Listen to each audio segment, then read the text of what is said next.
Imagine a secret society lurking in the shadows of ancient trade routes, preying on unsuspecting travelers. A cult so vast, so efficient, that it operated for centuries, claiming thousands of lives. At its heart, one man stood out. A figure of chilling efficiency, whispered to have orchestrated more murders than almost any other in recorded history. We're talking about Thug Behram, a name synonymous with fear, deception, and death in pre-partition India. For decades, he was the purported mastermind behind a terrifying wave of ritualistic killings, leaving a trail of bodies across the subcontinent. But who was Behram? How did he become such a prolific killer? And how much of his legend is truth, and how much is chilling myth?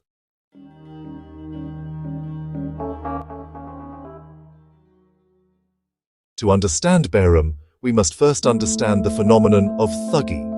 The word thug itself enters the English language from the Hindi Thuggee, meaning deceiver or swindler. But the thugs were far more than mere swindlers. They were an organized fraternity, operating under the guise of ordinary travelers, pilgrims, or merchants.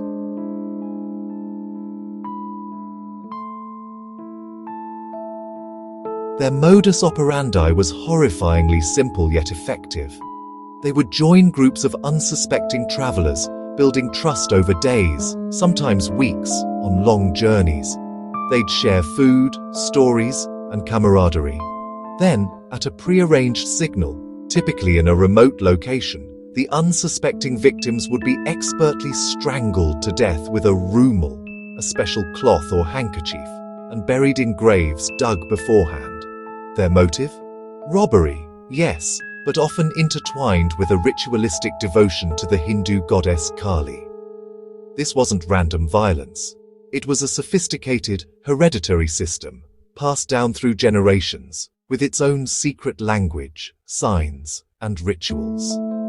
They believed their actions were sanctioned by Kali, offering them spiritual justification for their gruesome profession. So, where does Behram fit into this dark tapestry?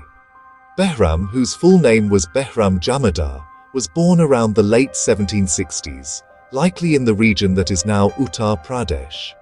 His family, like many thugs, was probably involved in the practice for generations. From a young age, Behram was initiated into the Thuggee way of life. He quickly distinguished himself.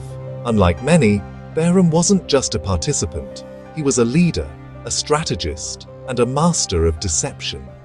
He learned the intricate network of Thuggee safe houses, the secret signals, and the art of befriending and disarming victims.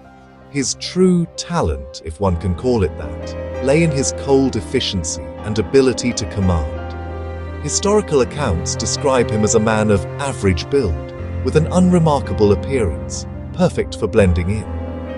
But beneath this ordinary facade was a mind capable of orchestrating incredible brutality. He became known for his signature method of strangulation, allegedly using a special rumal with a coin sewn into one end, giving it extra weight and speed. For nearly 50 years, Behram thrived. He wasn't just involved in a few isolated incidents. He was at the heart of the most formidable Thuggee gangs, participating in hundreds of expeditions across central and northern India.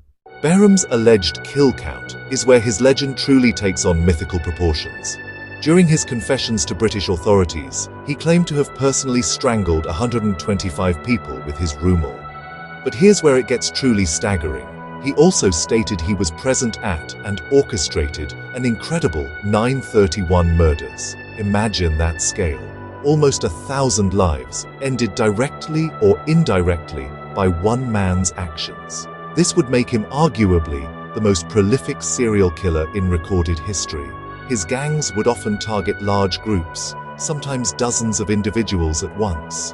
Entire caravans wiped out, their goods stolen, their bodies silently buried, leaving no trace. The chilling detail about Behram is the cold detachment he displayed. These weren't crimes of passion. They were business, ritual, and a way of life. He was a professional killer, operating within a deeply entrenched hereditary criminal system. His reputation was so fearsome that even within the Thuggee community, he was highly respected and feared.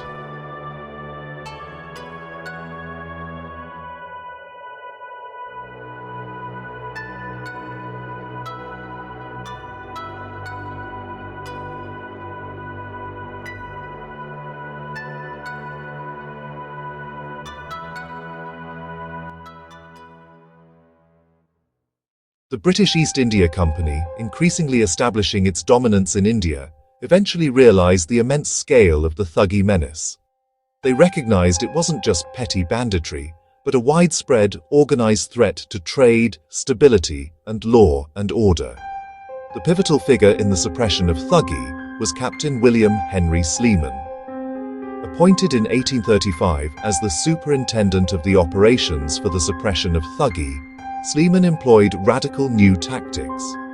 Instead of outright war, he used informants, spies, and a meticulous system of intelligence gathering.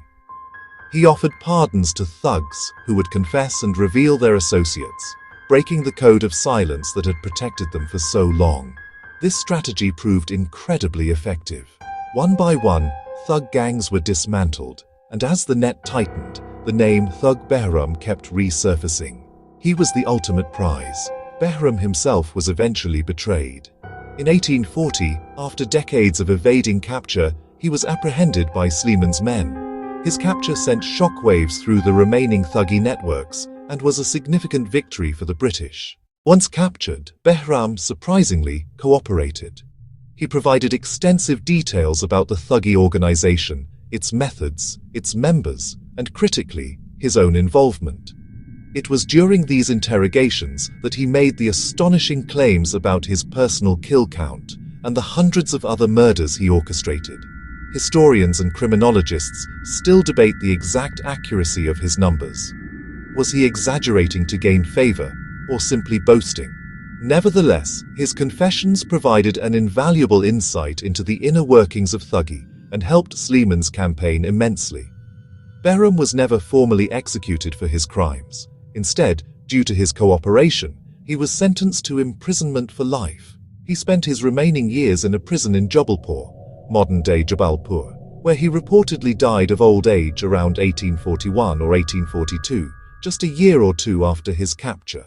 Despite the historical accounts, Behram's story, like many figures from such a distant past, is not without its shadows and questions. The sheer magnitude of his alleged crimes has led to some interesting debates, and even what could be called conspiracy theories. One major point of contention is the exaggeration of the Thuggee threat by the British. Some historians argue that while Thuggee was real, the British sensationalized its scale and ritualistic aspects to justify their expanding control over India, presenting themselves as saviors bringing order to a chaotic land. If this is true, then Behram's numbers might have been inflated to serve this narrative. Another theory suggests that the Thuggee cult, as a highly organized pan-Indian religious fraternity, might have been less cohesive than British accounts suggested, perhaps a convenient blanket term for various bands of dacoits, bandits, and opportunistic killers. Behram, then, would still be a killer, but perhaps not the all-powerful grandmaster of a vast, ancient network. Regardless of the precise numbers or the nuances of historical interpretation, Thug Behram undeniably remains a chilling figure. His story, and the broader phenomenon of Thuggee, serves as a stark reminder of a darker chapter in history, a time when fear traveled silently on the dusty roads of India. What do you think about Thug Behram? Was he truly the world's most prolific serial killer, or was his legend partly a creation of colonial ambition? Let us know your thoughts in the comments below. If you found this dive into history fascinating, don't forget to like this video, subscribe for more historical deep dives, and hit that notification bell so you don't miss our next upload.